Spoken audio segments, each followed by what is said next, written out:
The morning sun filtered through the plate glass windows of Henderson's Market, casting long shadows across the linoleum floor. 3 motorcycles sat parked outside, their chrome gleaming in the early light.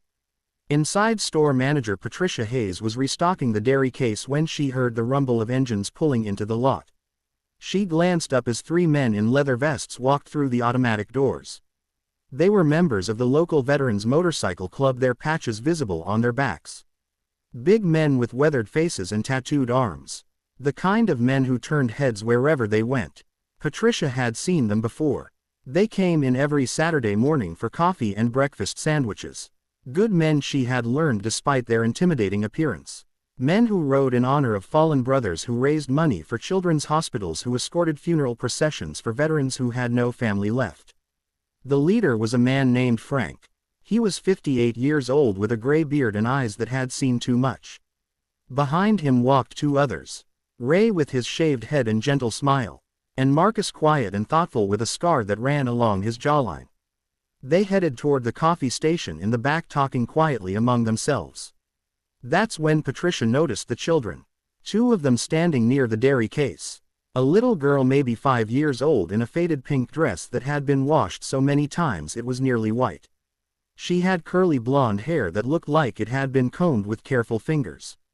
Beside her stood a boy, perhaps 7, wearing jeans with patches on the knees and a gray t-shirt. The girl was holding a gallon of milk against her chest, both hands wrapped around it like it was something precious. The boy stood close to her, protective. They were both staring at the bikers with wide eyes. Patricia noticed something else. The way they stood there, frozen. The way the girl's fingers trembled slightly against the plastic jug. The way the boy shifted his weight, ready to run if he needed to. Frank noticed them too. He stopped mid-sentence, his coffee cup halfway to his lips. For a long moment nobody moved. Then slowly, very slowly, Frank lowered his cup and took a small step back, giving the children space. "Morning," he said softly. His voice was rough from years of smoking, but gentle. "You 2 doing some shopping?" The boy nodded once, quick and nervous. The girl just stared, her arms tightening around the milk. Ray and Marcus had stopped too. They stood back a bit, understanding without words that their presence might be frightening. 3 large men in leather and chains. They knew how they looked. "That's good milk you got there," Frank continued. He kept his voice low and steady. "The kind with the red cap. That's whole milk. Good for growing kids." The little girl found her voice then. It came out small and clear. "It's for breakfast," she said. "For cereal. And for Emmy." "Emmy?" Frank asked. "Our sister," the boy said. His voice was stronger, trying to be brave. "She's 3. She's waiting outside." Patricia moved closer now, her concern growing. "Where are your parents, sweethearts?" The children looked at each other. Some silent communication passed between them. The boy's jaw tightened. The girl's eyes grew shiny with tears she was trying not to shed. "We don't have parents anymore," the boy said finally. "We live with our grandmother now. But she's sick. She sent us to get milk." The words hung in the air, heavy with meaning. Patricia felt her heart squeeze in her chest. She saw Frank's expression change, something softening in those hard eyes. "I see," Frank said quietly. He glanced at his friends, then back at the children. "Well, that's real responsible of you 2. Taking care of your little sister and your grandmother." "We try," the boy said. "Grandma can't walk much anymore. Her legs hurt, so we do the shopping." The little girl shifted the milk in her arms. "We have money," she said suddenly. Her voice was urgent now, anxious. "We can pay." We counted it 3 times. She reached into her pocket and pulled out a small handful of coins and crumpled dollar bills. Patricia could see from where she stood that it wasn't enough. Not nearly enough. The boy pulled out his pocket too, adding his money to his sister's palm. Together they had maybe $2.30. The milk was $4.69. "We'll bring the rest next time," the boy said. His voice cracked slightly. "We promise. We're good for it. When we grow up we'll have jobs and we'll pay you back." "We promise." The little girl nodded vigorously. "We promise," she echoed. "We always keep our promises. Mama taught us." Patricia felt tears prick her eyes. She opened her mouth to speak, but Frank moved first. He walked forward slowly until he was a few feet from the children. Then he did something Patricia would never forget. He lowered himself down onto one knee, bringing himself to their eye level. I believe you, he said. I can tell you're the kind of kids who keep their promises.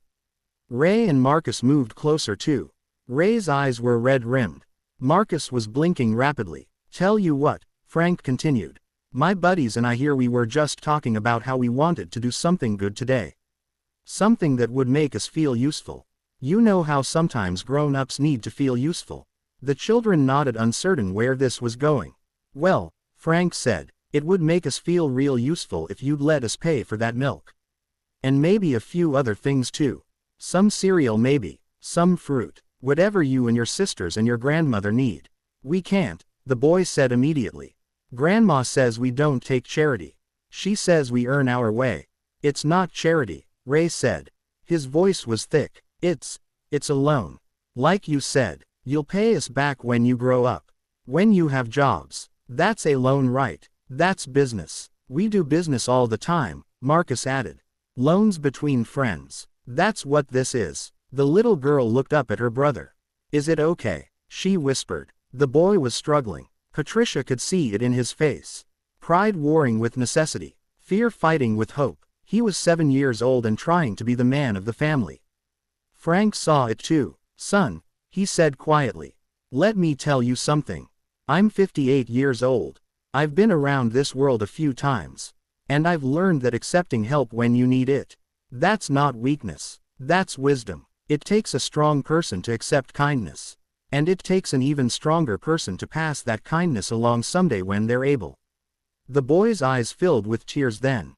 Real tears that spilled over and ran down his cheeks. Thank you, he whispered. Frank stood up. Come on, he said. Let's get you some groceries. What happened next would become a story told and retold in that small town for years to come. The three bikers, these hard-looking men with their leather and their tattoos and their scars, walked those two children through every aisle of Henderson's market. They filled a cart with milk and cereal and bread and peanut butter and jelly. They added fresh fruit, apples and bananas and grapes. They included eggs and cheese and chicken. Ray picked up a coloring book and crayons. Marcus added a stuffed animal, a soft brown bear. At the checkout line, Patricia rang up everything with tears streaming down her face. The total came to $143.17. Frank paid without hesitation. Then he knelt down again. Now you remember what I said, he told the children. When you grow up and you have good jobs, you pass this kindness along. You help someone else who needs it. That's how you pay us back. Deal, deal, the boy said. He stuck out his hand for a handshake.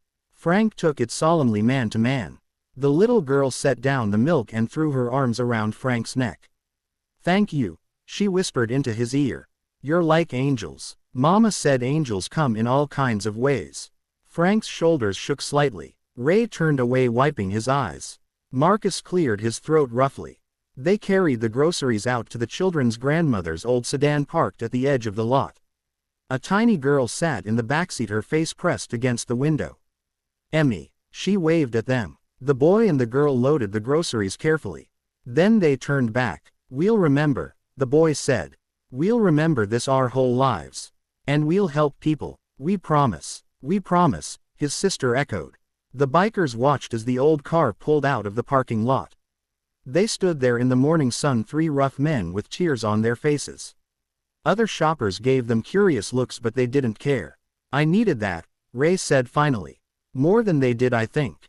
Yeah, Marcus agreed. Me too. Frank nodded. He was thinking about his own kids, grown now with children of their own. Thinking about all the times people had helped him when he was struggling. Thinking about the weight those children were carrying and the grace with which they carried it. Coffee's getting cold, he said finally. But none of them moved to go back inside. Patricia came out then. You know, she said. I asked around. Their grandmother has stage 4 cancer. She's raising those 3 kids on a fixed income. The parents died in a car accident 8 months ago. The men were quiet. There were no words really. Just the weight of it. The unfairness and the sorrow and the small acts of kindness that somehow made it bearable. I'll be back next week, Frank said. To put some money on their account. So when they come shopping they can get what they need. I'll come too, Ray said. Count me in, Marcus added. Patricia smiled. I'll tell them it's from their future selves. Paying back their loan early.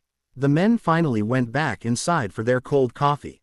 They sat at a small table near the window, not talking much.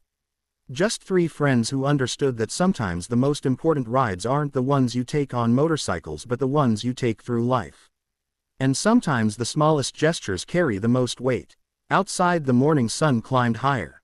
Inside Henderson's market, life went on. But something had shifted. Something important. A reminder that kindness doesn't come with a dress code. That angels wear leather sometimes. And that the promises of children are the most sacred ones of all.